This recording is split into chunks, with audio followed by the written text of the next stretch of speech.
আসসালামু আলাইকুম ওয়া রাহমাতুল্লাহি ওয়া বারাকাতুহু। প্রিয় শিক্ষার্থীরা, এখন আলোচনা করব তোমাদের ষষ্ঠ শ্রেণীর লেসন 1 এর প্যাসেজের পরে যে এমসিকিউ গুলো আছে এই এমসিকিউ গুলো আলোচনা করব। অর্থাৎ তোমাদের এই প্যাসেজের আন্ডারে যেই এমসিকিউ আছে এভাবে তোমাদের মোট 10টি এমসিকিউ আলোচনা করব। চলো আলোচনা শুরু করা যাক। আমাদেরকে বলতেছে চুজ দ্য কারেক্ট অ্যান্সার, সঠিক উত্তরটি কি করো, বাছাই করো টু ইচ কোশ্চেন, প্রতিটি প্রশ্ন থেকে সঠিক উত্তরটি বাছাই করা ফ্রম দ্য অল্টারনেটিভস, বিকল্পগুলো থেকে, গিভেন যা দেওয়া হয়েছে, and write the corresponding number of the answers in your answers script. আচ্ছা দেখো, my first day at the new school was interesting. এটির অর্থ ছিল এই আমার নতুন স্কুলের প্রথম দিন কেমন ছিল, মজার ছিল। আচ্ছা, which of the following has opposite meaning to the underlined word?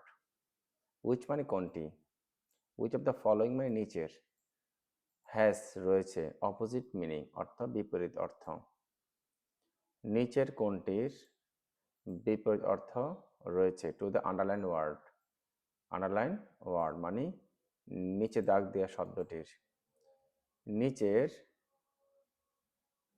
কোনটির মধ্যে নিচে দাগ দেওয়া শব্দটির বিপরীত অর্থ রয়েছে। অর্থাৎ এখানে যে এই লাইনের মধ্যে যে নিউ শব্দটা আছে, নিচে 4টা অপশন আছে, 4টা অপশনের মধ্যে কোনটা তার বিপরীত শব্দ। দেখো এখানে নিউ মানে কি, নতুন। নতুন মানে কি, কেমন স্কুল, নতুন বলতে কি নতুন করে স্কুলটা বানানো হয়েছে এমন, নাকি তার জন্য নতুন, তার জন্য নতুন। তাহলে তার জন্য যদি নতুন স্কুল হয় তার মানে এটার বিপরীতটা কি হবে, যে আগের, তাই না, আগের স্কুল, আর এখনকারটা তার জন্য নতুন স্কুল। তো দেখো এখানে কি আছে, প্রিভিয়াস মানে আগের, ওল্ড মানে পুরাতন, মানে দেখা গেছে নিউ মানে নতুন, ওল্ড মানে পুরাতন, এল্ডারলি মানে বয়স্ক, আর এনশিয়েন্ট মানে প্রাচীন। তাহলে এখানে কোনটা হবে? দেখো আমরা ওল্ড বলতে পারতাম, কিন্তু এখানে কিন্তু নিউ মানে নতুন স্কুল, একদম নতুন করে বানানো হয়েছে এমন না। আমাদেরকে বলতে হবে যে প্রিভিয়াস, অর্থাৎ প্রিভিয়াস মানে আগের স্কুল, আর নিউ মানে তার জন্য এখন বর্তমানে তার জন্য একটা নতুন স্কুল। তাহলে এখানে নিউর বিপরীত শব্দ কি হবে, previous. I was going to school with my father in a rickshaw. I was going অর্থাৎ আমি যাচ্ছিলাম, টু স্কুল স্কুলে, আমি স্কুলে যাচ্ছিলাম, উইথ মাই ফাদার আমার বাবার সাথে, ইন আ রিক্সা একটি রিক্সায় করে, আমি রিক্সায় করে আমার বাবার সাথে স্কুলে যাচ্ছিলাম। হেয়ার গো মিন্স, এখানে গো, এই যে গো আছে, গোয়িং থেকে গো মেইন ভার্বটা, এই গো অর্থটা কি? দেখো গো অর্থ কি, ট্রাভেল ভ্রমণ করা, ওয়ার্ক কাজ করা, ফাংশন কাজ, হাঁড়ি তাড়াতাড়ি। তো এখানে দেখো তো গো অর্থ যাওয়া, তো ট্রাভেল অর্থ কি, ভ্রমণ করা, মানে এক জায়গা থেকে অন্য জায়গায় যাওয়া। তার মানে এখানে কি হবে, এখানে বলতো ট্রাভেল ভ্রমণ করা, অর্থাৎ সে তার বাবার সাথে স্কুলে যায়, অর্থাৎ এই এক জায়গা থেকে অন্য জায়গায় যায় আর কি, বাড়ি থেকে স্কুলের দিকে যায়। তো এখানে সিমিলার অর্থটা কি হবে, ট্রাভেল ভ্রমণ করা হবে। Tarun's dash took Tarun to school. তারুণের ড্যাশ, তারুণকে স্কুলে ঠুক নিয়ে গেল, কে নিয়ে গেল? Mother, father, sister, brother. কি হয় বলতো, ফাদার, বাবা নিয়ে গেল। How did Tarun go to school? Tarun how কিভাবে, গো গেল, টু স্কুল স্কুলে। ডিড দ্বারা প্রশ্ন করছে মানে এটা অতীত বোঝানো হয়েছে, এই কারণে আমরা গেল বললাম। কিভাবে তারুণ স্কুলে গেল? বাই মোটরসাইকেল, মোটরসাইকেলে করে, বাই রিক্সা, রিক্সায় করে, অন ফুট, পায়ে হেঁটে, বাই ট্রেন, ট্রেনে করে।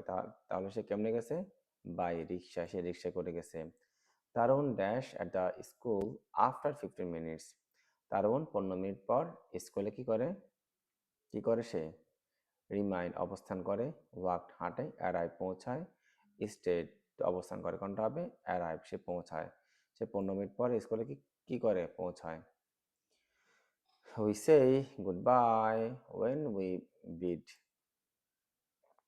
আচ্ছা, আমরা কি বলি, বিদায় বলি, when we bid যখন আমরা কি করি, বিদায় জানাই, যখন আমরা কি করি, বিদায় জানাই। তো দেখো তো এখানে এই যে তোমার কি আছে, গুড বাই আছে, এই গুড বাই অর্থটাকে খেয়াল করা, ফেয়ারওয়েল বিদায়, গুডউইল মানে শুভেচ্ছা, গ্রেটিং মানে অভিবাদন, উইশ মানে ইচ্ছা। তাহলে এখানে কোনটা বলা তো, ফেয়ারওয়েল মানে কি, বিদায়, গুড বাই মানে ফেয়ারওয়েল বিদায়। I walked into my classroom and found a seat. আমি আমার শ্রেণীকক্ষের দিকে হাঁটলাম মানে আমি আমার শ্রেণীকক্ষে প্রবেশ করলাম। কেমন? ওয়াক ইনটু অর্থ প্রবেশ করা, প্রবেশ করলাম অ্যান্ড ফাউন্ড আ সিট এবং একটি আসন পেলাম। Which of the following words is a synonym of the word find? বলতেছে নিচের কোন শব্দটি ফাইন্ড এই শব্দটি সিনোনিম মানে কি বলতো সমর্থক শব্দ কোনটি? গেট হোল্ড অফ অর্থ ধরা। আচ্ছা দেখো তো ফাইন্ড অর্থ কি? ফাইন্ড ফাইন্ড মানে খোঁজা, খুঁজে পাওয়া বা পাওয়া, তাই না? আচ্ছা, তো দেখো get hold of, get hold of ধরা বা পাওয়া। গেট হোল্ড অফ কি বলতো ধরা বা কি বলতো পাওয়া। মিসপ্লেস মানে ভুল জায়গা, ফেইল মানে ব্যর্থ, লস মানে হারানো। তাহলে এখানে কোনটা হবে? গেট হোল্ড অফ মানে কি পাওয়া। আচ্ছা, আফটার সাম টাইম কিছু সময় পর টিচার খেম একজন শিক্ষক আসলো অ্যান্ড ওয়ার্মলি গ্রিটেড আস এবং আমাদেরকে আন্তরিকভাবে কি জানালো? শুভেচ্ছা জানালো। Which of the following words is not a synonym of the word warmly? বলতেছে হুইচ অফ দ্য ফলোয়িং নিচের কোনটি, নিচের কোন শব্দগুলো ইজ নট নয় a synonym of the word warmly? Warmly এই শব্দটির সিনোনিম নয় মানে সমর্থক শব্দ নয়। কোনটি? দেখো ওয়ার্মলি অর্থ আমরা কি বলছিলাম? আন্তরিকভাবে, তাই না? আন্তরিকভাবে। তো দেখো এখানে কোনটা মিলে? অ্যাফেকশনেটলি স্নেহের সাথে, লাভিংলি আদর করে, টেন্ডারলি কোমলভাবে, হার্ড কি বলতো হার্ড হার্টেডলি আন্তরিকভাবে। তাহলে এখানে কোনটা বলতো? হার্ড হার্টেডলি মানে আন্তরিকভাবে, এটা উত্তর। How was Tarun's teacher? তারুণ্যের শিক্ষক কেমন ছিল? হাউ অর্থ কেমন, কেমন। তারুণ্যের শিক্ষক কেমন ছিল? কেমন ছিল? রুড, রুডও ছিল মানে অনেক কড়া ভাষায় কথা বলতো। হ্যান্ডসাম সুদর্শন ছিল। ফ্রেন্ডলি বন্ধু ছিল মানে বন্ধুত্বপূর্ণ ছিল। হার্শ কঠোর ছিল। তাহলে এখানে কোনটা হবে? ফ্রেন্ডলি, তাই না? বন্ধুত্বপূর্ণ ছিল।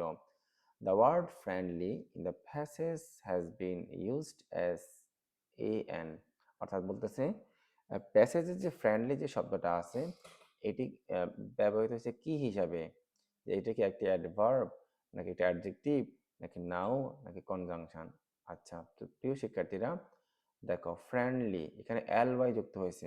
আমরা জানি এল ওয়াইটা অ্যাডভার্বের সাফিক্স মানে সহজ কথা আমরা বলি কোন শব্দের সাথে যদি এল ওয়াই যুক্ত হয় আমরা তাকে অ্যাডভার্ব বলে থাকি। তবে এখানে খেয়াল করতে হবে যার সাথে যুক্ত হয়েছে সে অ্যাডজেক্টিভ কিনা, সে অ্যাডজেক্টিভ কিনা খেয়াল করো। এল ওয়াইটা বাদে আমরা আমরা এখানে দেখতেছি ফ্রেন্ড আছে, কি আছে? ফ্রেন্ড। ফ্রেন্ড এটা নাউন, তাই না? ফ্রেন্ড মানে বন্ধু, কোনো গুণ বোঝায় না, নাম বোঝাইছে। বন্ধু কোনো ব্যক্তি কেমন বন্ধু বলতে পারি, তাহলে এটা নাউন। মনে রাখবা নাউনের সাথে যদি কখনো এল ওয়াই যুক্ত হয় আমরা তাকে অ্যাডজেক্টিভ বলবো। কি বলবো? অ্যাডজেক্টিভ বলবো। আর যদি কখনো অ্যাডজেক্টিভের সাথে এল ওয়াই যুক্ত হয় আমরা তাকে কি বলবো? অ্যাডভার্ব বলবো। আশা করি বুঝতে পারছো। তাহলে ফ্রেন্ডের নাউন, নাউনের সাথে এল ওয়াই যুক্ত হয়েছে আমরা তাকে কি বলবো? অ্যাডজেক্টিভ বলবো। তাহলে এখানে সঠিক উত্তর কি বলতো? অ্যাডজেক্টিভ। প্রিয় শিক্ষার্থীরা আমরা আগামী ক্লাসে তোমাদেরকে প্রশ্নগুলোর উত্তর সুন্দর করে বুঝিয়ে বলবো ইনশাআল্লাহ। সবাইকে ধন্যবাদ। আল্লাহ হাফেজ। আসসালামু আলাইকুম।